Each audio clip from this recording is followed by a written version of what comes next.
Pour une surprise, c'en fut une. À travers la brume, c'était tellement étonnant ce qu'on découvrait soudain que nous nous refusâmes d'abord à y croire, et puis tout de même, quand nous fûmes en plein devant les choses, tout galériens qu'on était, on s'est mis à bien rigoler en voyant ça droit devant nous. Figurez-vous qu'elle était debout, leur ville, absolument droite. New York, c'est une ville debout. On en avait déjà vu, nous, des villes, bien sûr, et des belles encore, et des ports, et des fameux même. Mais chez nous, n'est-ce pas, elles sont couchées, les villes, au bord de la mer, ou sur les fleuves. Elles s'allongent sur le paysage, elles attendent le voyageur. Tandis que celle-là, l'américaine, elle ne se pâmait pas, non, non. Elle se tenait bien raide, là, pas baisante du tout, raide à faire peur.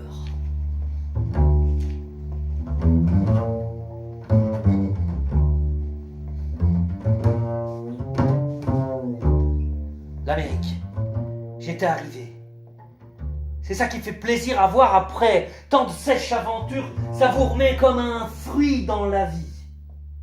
J'étais tombé dans le seul village qui servait à rien, une petite garnison de famille de marins. Ça tenait en bon état avec toutes ses installations pour le jour éventuel où une peste rageuse arriverait par un bateau comme le nôtre et menacerait le grand port.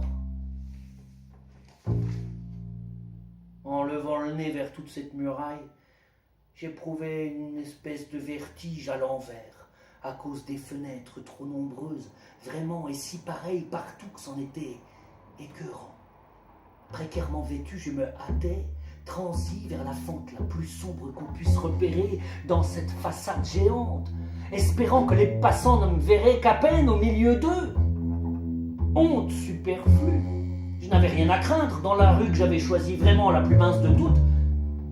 Pas plus épaisse qu'un gros ruisseau de chez nous, bien crasseuse au fond, bien humide, remplie de ténèbres.